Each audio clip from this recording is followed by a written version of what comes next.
Sampurasun, mugia rahayu sagung dumadi. Niat kuring ajining rasa goib titipan nu maha tunggal, tunggal sarasa, tunggal sapangawasa. Jalan nu rahayu mapag alam kabagjaan untengen diri pribadi. Di anteureun simpena peuting waruga mapai cahaya, saamparan bumi nyaksi laku nyempurnakeun hirup. Ngagero mawa harapan lain keur diri sorangan, waruga tumbal kaheman. Basa mah gambaran rasa, budi mah gambaran ati, ngancikna raga salira.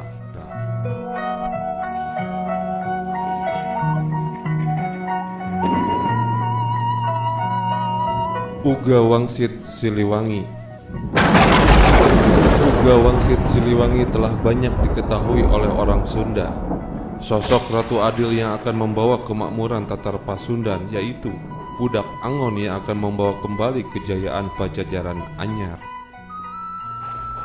Dalam kehidupan sesama, Budak Angon menjelaskan suatu upaya dan proses penertiban, pembangunan kesadaran, serta pengarahan hubungan antar sesama yang dilandasi cinta dan kasih sayang. Suatu tatanan kehidupan yang lebih berkeadilan. Dalam konteks sosoknya, pribadi yang bekerja keras dalam upaya dan proses yang demikian disebut sebagai Budak Angon. Saha ari Budak Angon? Budak Angon diartikan secara harfiah sebagai anak gembala. Ari ngangonna lain kebo, lain embe, lain meong, lain banteng, tapi kalakai jeung tutunggul. Inyana jongjon ngorehan, ngumpulkeun anu kapanggih, sabagian dicumputkeun. Sabab acan wayah ngalalakonkeun. Engke mun geus wayah jeung mangsana baris loba nu kabuka jeung rareang menta dilalakonkeun. Apa yang digembalakannya? Bukan kerbau, bukan kambing, bukan kucing, bukan banteng, tapi daun kering dan kayu tunggul. Yang bersangkutan terus mencari mengumpulkan yang ditemukannya, sebagian disembunyikan, sebab belum waktunya dilakonkan. Nanti jika sudah waktu dan masanya, akan banyak yang terbuka dan pada ingin dilakonkan.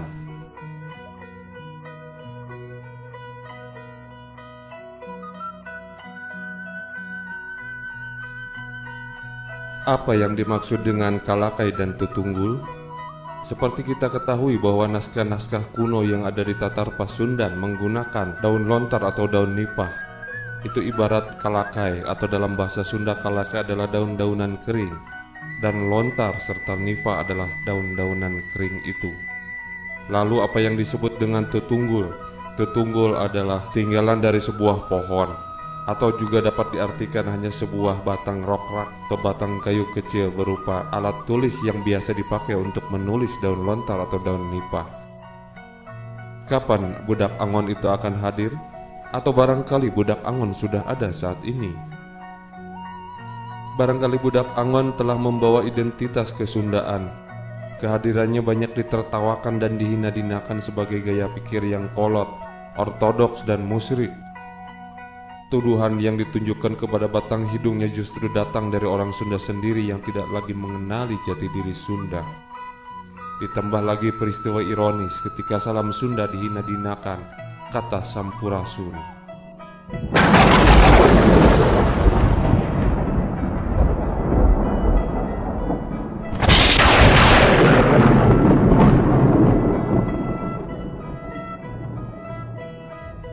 Tidinya loba nu ribut mimiti ti jero dapur, di dapur laju salembur, di lembur jadi sanagara, nu barodo jadi gelo, marantuan nu kerelut, di kokolotan ku budak puncireung, matakna kerelut, marebutkeun warisan, nu hawak hayang panglobana, nu teu hawak hayang loba, nu teu boga hak marenta bageanana.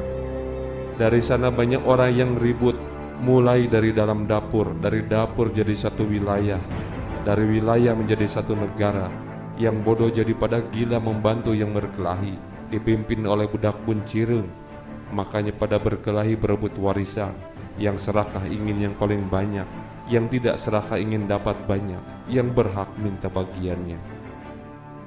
Para penghina bedak angon mengedepankan urusan duniawi, berebut kedudukan, kenikmatan dunia, dan berebut harta serta kekuasaan. Mereka berhasil membangun kekuatan dan memunculkan pimpinannya sebagai hasil persekongkolan mereka yang serakah. Sosok seperti itu diibaratkan sebagai buta. Buta-buta laju nyarusuk, nugarlot jadi kareueug, sarieuneun ditempuhkeun leungitna nagara. Laju nareangan budak angon, no saungna dibirit leuwih, no pantonna batu satangtung, no dihateup ku handeulem, ditihangan ku hanjuang. Nareanganana budak tumbal, sejana dek marenta tumbal. Tapi budak angon geus eueuh, geus narindak bebarengan jeung budak anu janggotan, geus mariang pindah ngababakan, parindah ka lebak cawene. Buta-buta kemudian pada masuk, yang berkelahi pada ketakutan, pada takut dituduh yang menyebabkan hilangnya negara. Kemudian mencari budak angon yang rumahnya di hilir lubuk sungai, yang pintunya setinggi batu, yang beratapkan handelem, yang bertiangkan hanjuang. Mereka mencari yang suka berkorban, yaitu budak tumbal, seraya mohon bantuan. Tetapi budak angon sudah tidak ada di tempat, sudah bergerak bersama budak janggotan, sudah pergi pindah membuka lahan baru di lebak cawene. Mari kita kupas uga wangsit Siliwangi ini. Kita garis bawahi kata birit leuwih.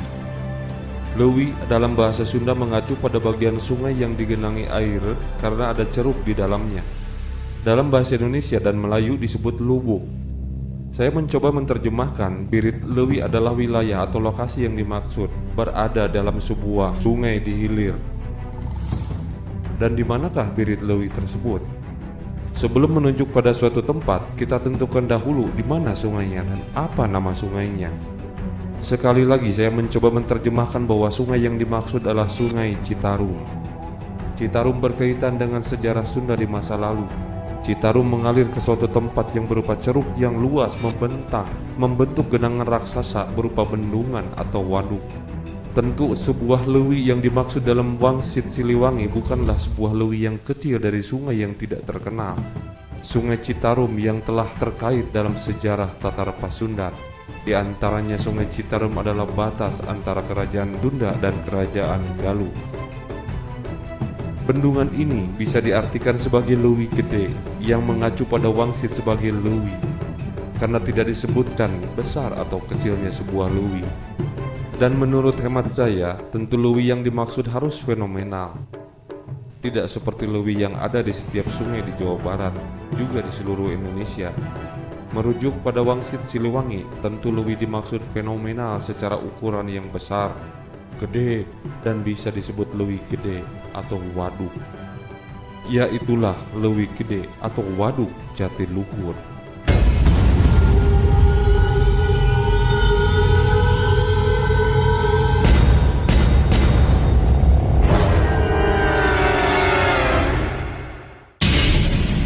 Lalu di manakah birit leuwihnya? Secara harfiah kata birit adalah pantat atau bokong, tetapi juga dapat berarti bagian hilir dari sebuah leuwih. Jadi birit leuwih adalah bagian hilir dari leuwih.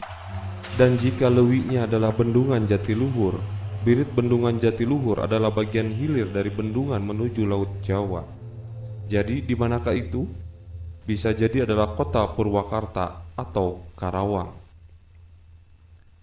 Pantona batu satangtung, pintunya setinggi batu. Apa itu? Kita bisa mengingat bangunan kuno Keraton Pakuan Pajajaran berupa rumah panggung dengan pondasi batu. Menurut perkiraan saya tingginya satangtung atau setinggi badan rata-rata orang Sunda. Artinya pondasi berupa batu sebagaimana bangunan Sunda di masa lalu ditinggikan pondasinya dari atas tanah. Mestinya kita mengartikan adanya bangunan dengan gaya arsitektur Sunda kuno atau gaya bangunan Sunda lama.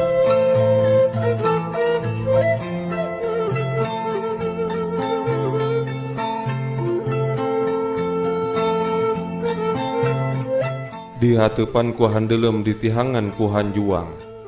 Kita mendefinisikan beratapkan handelem, dan bertiang hanjuang mengandung arti bahwa sesuai dengan kebudayaan Sunda Pituin, yaitu Sunda asli. Mereka datang minta bantuan budak Angon, tetapi sudah tidak ada di tempat. Bukan berarti tidak ketemu lagi. Budak Angon bisa ditemui di tempat lain, yaitu di Lebak Cawene. Di manakah Lebak Cawene? Saya menafsirkan bahwa Lebak Cawene adalah kota Bandung. Cekungan Bandung secara geologis adalah berbentuk mangkuk atau cawene. Saat itu budak Angon sudah nyakrawati atau menjabat sebagai Prabu di Bandung. Prabu adalah sebuah sebutan bagi pimpinan selain pusat kerajaan Pajajaran. Penggunaan Prabu di zaman Sunda kuno tersemat pada kepala desa, setingkat camat, setingkat bupati, dan gubernur. Sedangkan Raja Pajajaran disebut Maharaja dalam bahasa Sangsekerta atau Tohaan dalam bahasa Sunda. Dengan demikian, saat itu budak Angon telah menjadi pejabat di lingkungan kegubernuran di Bandung untuk Provinsi Jawa Barat Tatar Pasundan. Istilah Cawene kita telusuri dari catatan zaman Belanda dari Plate. Cornelius Marinus menyebutkan bahwa kata Cawene istilah yang menyangkut tukang sadap dan kawung. Darengikeun, zaman bakal ganti deui, tapi engke. Amun gunung gede anggeus bitu disusul ku 7 gunung, genjelong deui sajagat. Urang Sunda disasambat, urang Sunda ngahampura. Hade deui sakabehanana. Bangunan ngahiji deui mangsa jaya-jaya deui. Sabab ratu anu anyar ratu adil sajati. Tapi ratu saha? Di mana asalna eta ratu? Dengarkanlah, zaman akan berganti lagi. Tapi nanti jika gunung gede selesai meletus disusul oleh 7 gunung, gempa lagi sejagat. Orang Sunda dipanggil-panggil, orang Sunda memaafkan. Baik lagi semuanya, bangunan bersatu kembali. Masa jaya, jaya lagi. Sebab ratu yang baru ratu adil sejati. Tapi ratu siapa? Dari mana asal sang ratu itu? Kita bisa memperhatikan siapa budak Angon tersebut. Budak Angon sering membahas tentang sadapan gula aren sebagai penanda bahwa kata Cawene akan disampaikannya. Kita tunggu saja. Ieu mah mung saukur pamendaksin kuring.